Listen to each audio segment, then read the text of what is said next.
Assalamualaikum, this is Manana Shuk with Floor Planet and hope you guys are doing great. So today we are going to talk about the difference between selling on Amazon and Walmart.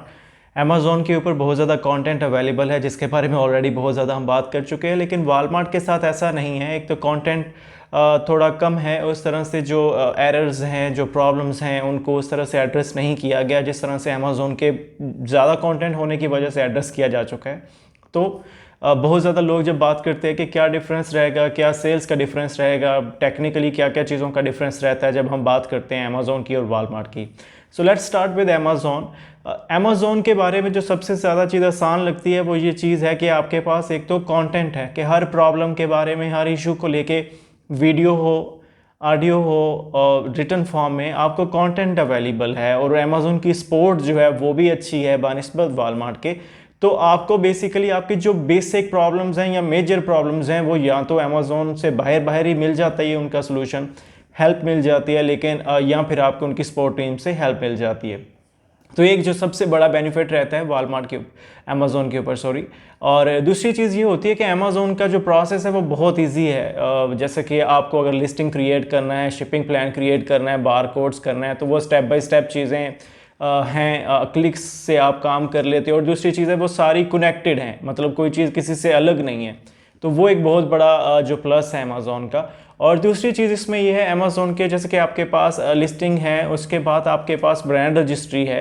Brand registry से जो आपको options मिलते हैं, जो brand analytics मिलता है, matrix मिलते हैं, इस तरह से आपको अमेज़ॉन पोस्ट मिलता है। और साथ साथ आपको स्पॉन्सर एड्स में जो है वो मिल जाती है, थोड़ा सा एक्स्ट्रा फीचर्स मिलते हैं जैसे कि sponsor display, sponsor video, banner ads.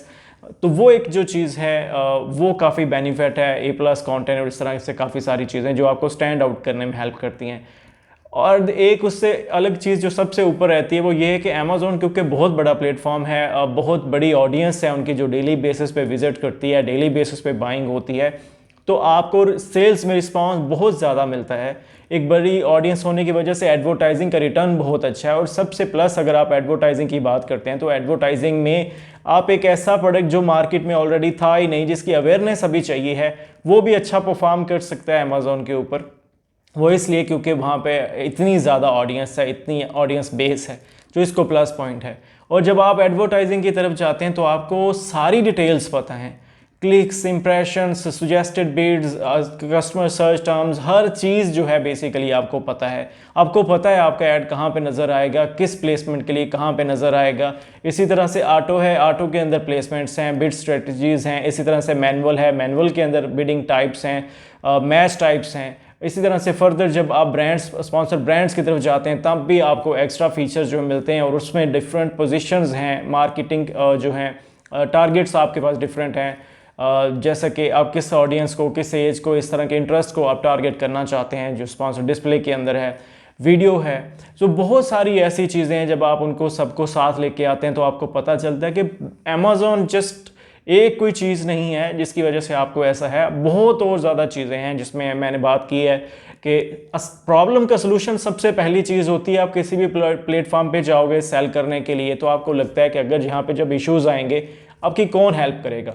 तो अगर वो हेल्प अमेज़ॉन खुद कर सकता है, अगर वो हेल्प आपको बहुत ईजीली अवेलेबल हो सकती है, सो ये वो किसी भी प्लेटफॉर्म की सक्सेस के लिए सबसे इंपॉर्टेंट चीज़ होती है। इश्यूज़ कम रिपोर्ट होते हैं अमेज़ॉन के ऊपर, बहुत कम इश्यूज़ जो हैं वो अमेज़ॉन के ऊपर रिपोर्ट होते हैं। और इसके बाद लिस्टिंग राइटिंग बहुत आसान है, लिस्टिंग सेटअप बहुत आसान है, शिपिंग प्लान हो गया। इसी तरह से वो आसान इसीलिए भी हैं क्योंकि विद टाइम कंटेंट अवेलेबल है, आप स्टेप्स को फॉलो करते हैं and you can do the same.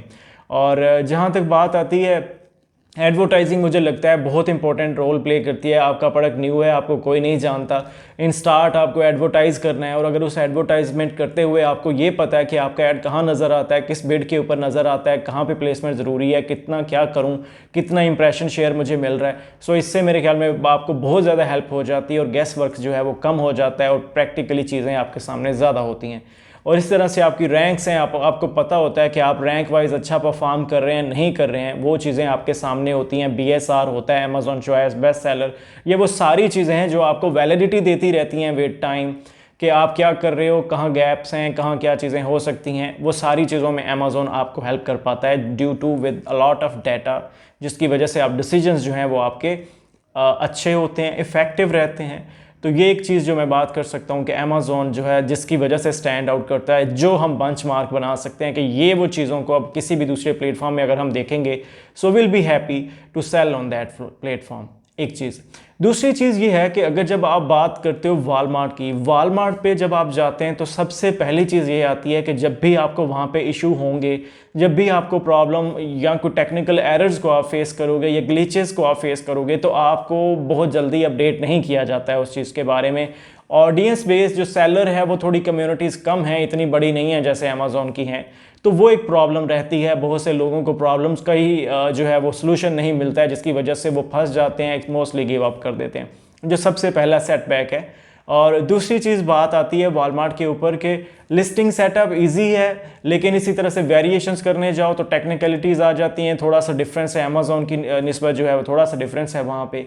लेकिन वैसे लिस्टिंग सेटअप काफ़ी इजी है, छोटा सा ही है, वो कोई लंबा नहीं है।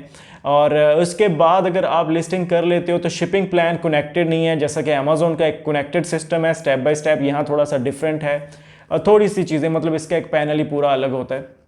तो वो इसका जो वॉलमार्ट फुलफिलमेंट की सर्विसेज के लिए आपको एलिजिबल होना पड़ता है, आपको उनको एप्लीकेशन देना पड़ती है, वो फिर आपको अप्रूव करते हैं। उसके बाद जो है बेसिकली जाके आप अपनी लिस्टिंग्स को कन्वर्ट करते हैं, कन्वर्ट करने के बाद बेसिकली जो है आप अपना शिपिंग प्लान क्रिएट करते हैं। तो वो चीज़ें हैं, विद टाइम वॉलमार्ट ज़रूर डेवलप कर रहा है, but still they are some problems जिनको हम आज एड्रेस कर रहे हैं। आने वाले सालों में जब हम वीडियो बना रहे होंगे, होपफुली शायद इन चीज़ों का हम एड्रेस ना कर रहे हों क्योंकि इम्प्रूव हो चुकी होंगी, but still these things are here जिनको हम अभी देख रहे हैं। तो उसमें ये एक मसला है जो शिपिंग में आता है। स्टार्ट के अंदर बहुत से लोगों की शिपिंग्स थी वो मिसप्लेस होती रही हैं, वो इसीलिए होता रहा है कि प्रॉपर गाइड नहीं किया गया, प्रॉपर चीज़ें नहीं बताई गई। अभी भी वो जो है वो इम्प्रूव कर रहे हैं चीज़ों को। अभी रिसेंटली हुआ है कि उन्होंने अपना जो है शिपिंग सर्विस दे दिया कि हम आपसे पिक करेंगे, पहले आपको शिप करना पड़ता था वॉलमार्ट के वेयर हाउस में। तो वो कुछ चीज़ें हैं जो बेटर हो रही हैं। बात आती है एडवर्टाइजिंग की, आप एडवर्टाइज करते हो तो आपको दो ही टाइप की एडवर्टाइजिंग अवेलेबल है, ऑटो एंड मैनुअल।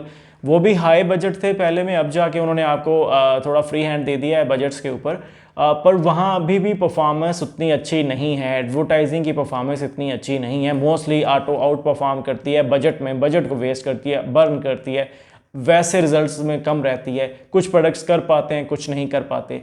और ये एक जो है टेक्निकली मैं समझता हूँ कि विद टाइम जब उनके पास बहुत ज़्यादा डाटा होगा, बहुत ज़्यादा लोग उनको रिपोर्ट करेंगे चीज़ें, तो वो इम्प्रूव करते जाएंगे, जो कि वो करते हैं बट वेरी स्लो।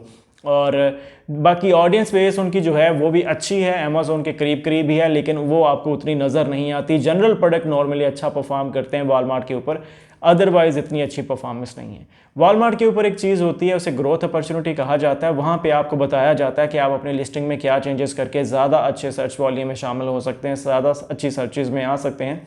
वो एक अच्छी चीज़ है जो अमेज़ॉन पे कम नज़र आती है। लेकिन इसके अलावा अगर बात की जाए वॉलमार्ट की, तो रैंक्स वाला सिस्टम नहीं है, BSR नहीं है, तो आपको पता नहीं चल पाता है कि आपकी लिस्टिंग परफॉर्म करती हुई ऊपर जा रही है। जस्ट आप फिर पोजीशन से अंदाज़ा लगा सकते हैं लिस्टिंग की, अगर ये फर्स्ट पेज पे है तो अच्छा है, नहीं है तो यू कैन बेटर अंडरस्टैंड। तो वो कुछ चीज़ें हैं जो आपको देखने की। बाकी बात आती है प्राइस कंपैरिजन की। अमेज़ॉन भी अपने कंपैटिटर से प्राइस कंपेयर करता है जो भी लिस्टिंग वहाँ पे की जाती है, लेकिन इतना स्ट्रिक्ट नहीं रहता है जितना वॉलमार्ट होता है। वॉलमार्ट आपको स्ट्रिक्टली बता देता है कि फ़लाँ लिस्टिंग के साथ आपकी प्राइस का इतना डिफरेंस आ रहा है, क्यों आ रहा है, इसको करेक्ट करो। तो इस तरह की कुछ चीज़ें हैं जो डिफरेंस के तौर पे नज़र आती हैं। बाकी एक बड़ा मेजर लोग ये जानना चाहते हैं कि सेल्स का डिफरेंस कितना है, कि अगर आप अमेज़ॉन के ऊपर $1000 की सेल करते हो per day, so what about that कि अगर हम वॉलमार्ट के ऊपर सेम प्रोडक्ट को सेल करते हैं, एडवर्टाइज करते हैं, सारी चीज़ें हम करते हैं, क्या डिफरेंस होगा। सो पॉसिबली आपको अगर अच्छा परफॉर्म भी किया तो आप $300-400 के करीब बहुत अच्छा परफॉर्म करने के बाद पहुँचेंगे। वो इसलिए होगा कि क्योंकि डिफरेंस है, वॉलमार्ट के ऊपर सेल्स कम आती है। हमने जितने भी क्लाइंट्स के प्रोडक्ट्स को लिस्ट किया अमेज़ॉन से वॉलमार्ट के ऊपर, अगर वो 1000 कर रहे थे पर डे, तो यहाँ पे उनको 200, 150, 300 मैक्स नंबर्स नज़र आते थे, वो भी अच्छे प्रोडक्ट्स के ऊपर। तो आप इससे अंदाज़ा लगा सकते हैं मार्केट प्लेस डिफरेंट होने की वजह से, बिहेवियर डिफरेंट होने की वजह से चीज़ें हैं। बट ये चेंजेस विद टाइम जो आप देखेंगे इम्प्रूव होंगे, वहाँ पे हमें समझ आएगी कि लोग कितना इंटरेस्ट ले रहे हैं। वॉलमार्ट मोस्टली जाना जाता है सस्ते प्रोडक्ट्स के लिए, तो लोग वहाँ पे विजिट करते हैं सस्ते प्रोडक्ट्स के लिए। बट हमने देखा है सप्लीमेंट्स ने वहाँ पे अच्छा परफॉर्म किया, लेकिन सप्लीमेंट्स के लिए वॉलमार्ट बहुत स्ट्रिक्ट है, बहुत ख़तरनाक हो सकता है आपके प्रोडक्ट्स के लिए, तो बड़ा देख सोच के लिस्ट करें वॉलमार्ट पे। सो ये कुछ चीज़ें थी जो अगर मैंने आपके साथ कवर कर दिया। आई होप कि आपको समझ आए, आपके लिए इंटरेस्टिंग हो। अगर आपको लगता है कोई चीज़ मिस हो गई जिसको हमें जो है वो एड्रेस करना चाहिए, please do let me know in the comments. I will get back to you with another video. Till that time, thank you so much and अल्लाह हाफिज़।